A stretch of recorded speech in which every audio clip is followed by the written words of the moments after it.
بلانی صاحب یہ بتائیے گا کہ یہ جو اپلیکیشن آئی ہے اس میں اپلیکنٹ کی طرف سے لکھا یہ گیا ہے کہ کراچی کے شہریوں میں تشویش کی لہر ہے کہ کسی نے پراپرٹی کی وجہ سے ڈاکٹر عامر لیاقت حسین کو قتل کر دیا، اس وجہ سے ان کی باڈی کی قبر کشائی کے بعد باہر نکالا جائے اور ان کو پوسٹ مارٹم کیا جائے۔ کوئی تشویش کی لہر ہے کراچی میں؟ کیونکہ آپ کراچی میں ہیں، میں تو کراچی میں نہیں ہوں۔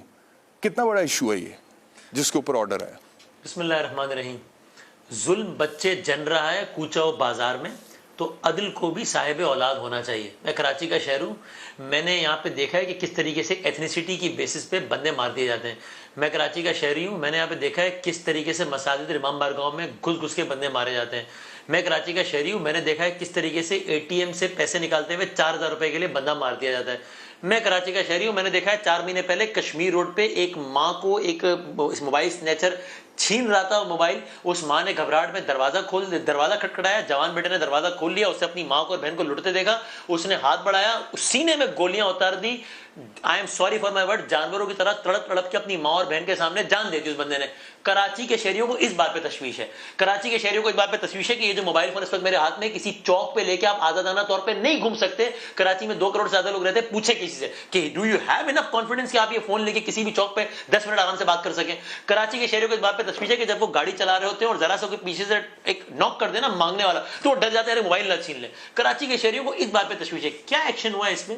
کراچی کے شہریوں میں یہ تشویش ہے کہ عامر لیاقت کا مرڈر پراپرٹی کی وجہ سے ہوا ہے۔ Does this individual even know Aamir Liaquat کی پراپرٹی ہے کتنی؟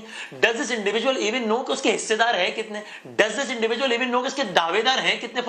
Every video which Aamir Liaquat uploaded was a cry for help. اس وقت کسی کو کچھ یاد نہیں آیا۔ اب سب انصاف دینے چلیں، اور انصاف دینے اس طرح چلیں کہ بھائی ان کے بچوں سے زیادہ سگے تو آپ نہیں ہو سکتے نا۔ بچے چیخ کے کہہ رہے ہیں نہیں کرانا ہمیں post mortem because of so many reason. پھر اس کے بعد ایک نیا سلسلہ شروع ہوگا، پھر دوبارہ جو ہے وہ اس پہ یوٹیوب پہ ویڈیو اپلوڈ ہوگی، سارا کچھ ہوگا۔ اب سارے خیر خواہ بن گئے حضرت عبداللہ، اتنا امپورٹنٹ ہو گیا معاملہ کہ حضرت عبداللہ شاہ غازی رحمۃ اللہ علیہ کے مزار کے اندر لوگ جائیں گے، قبر کھودیں گے، لاش نکالیں گے، لاش کا معائنہ کریں گے۔ اور دیکھیں احتشام میں بس ایک آخری بات اس حوالے سے، اس سوال کے جواب میں، ہر چیز کو ہم کانٹیکس میں دیکھتے ہیں۔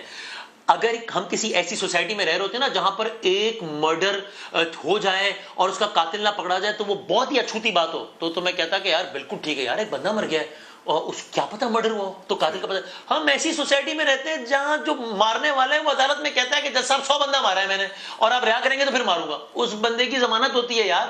اس سوسائٹی میں آپ کہہ رہے ہیں کہ شاید مرڈر ہوا ہو، اور چونکہ ایک نامعلوم شہری نے کہا ہے کہ شہریوں میں تشویش ہے کہ پراپرٹی کی وجہ سے، تو ایسا کرو قبر کھود کے نکال لو فوکاٹ سے۔ میرے منہ میں خاک، مجھے نہیں معلوم پوسٹ مارٹم اگر ہوتا ہے اس کا نتیجہ کیا آتا ہے، میرے منہ میں خاک، یہ مرڈر نکل آتا ہے۔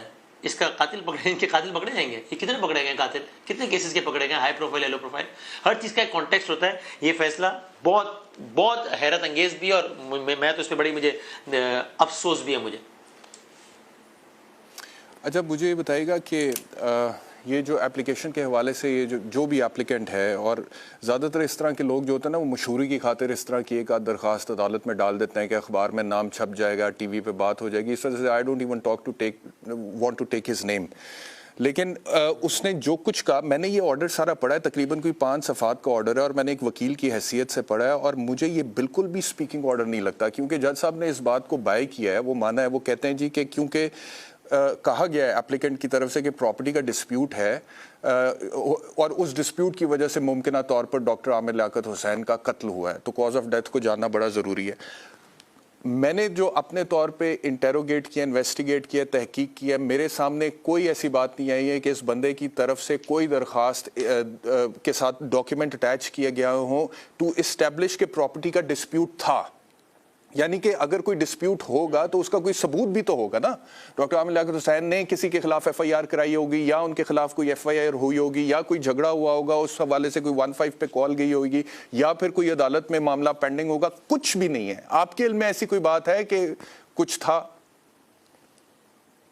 میرے علم میں ایسی کوئی بات نہیں ہے، اور جب آخری مرتبہ میری بات ہوئی ہے ان سے ریلیٹڈ لوگوں کی جن سے خونی رشتے رہے ان کے اور دیگر، تو ان کے علم میں بھی ایسی کوئی بھی بات نہیں تھی۔ اگر شہریوں میں تشویش ہے تو پھر کسی ٹاک شو میں 100 لوگوں نے بولا ہوگا کہ یار ہمیں لگتا ہے یہ ہوا ہے۔ اگر شہریوں میں تشویش ہے تو کسی تھانے میں 10-15 الگ الگ تھانوں میں، اتنا بڑا شہر ہے، دنیا کے کئی ملکوں سے بڑا ہے، وہاں پہ کوئی ایف آئی آر درج ہوگی کہ بھائی ہمیں تشویش ہے۔ میرے تو علم میں ایسی کوئی بات نہیں ہے، اہل خانہ کے لواحقین کے علم میں تو ایسی کوئی بات نہیں ہے. تو اس کا یہ آپ صحیح کہہ رہے ہیں کہ جو ساری بات ہے جس کی بنیاد پہ سارا آرڈر ہوا ہے، اس کا کوئی جواز کوئی تو کچھ بھی نہیں. اور اس سے پہلے جو تدفین ہوئی ہے بغیر پوسٹ مارٹم کے، وہ بھی مجسٹریٹ صاحب کی تسلی کے بعد ہی ہوئی ہے. اور اب یہ آرڈر مزید سرپرائزنگ ہے.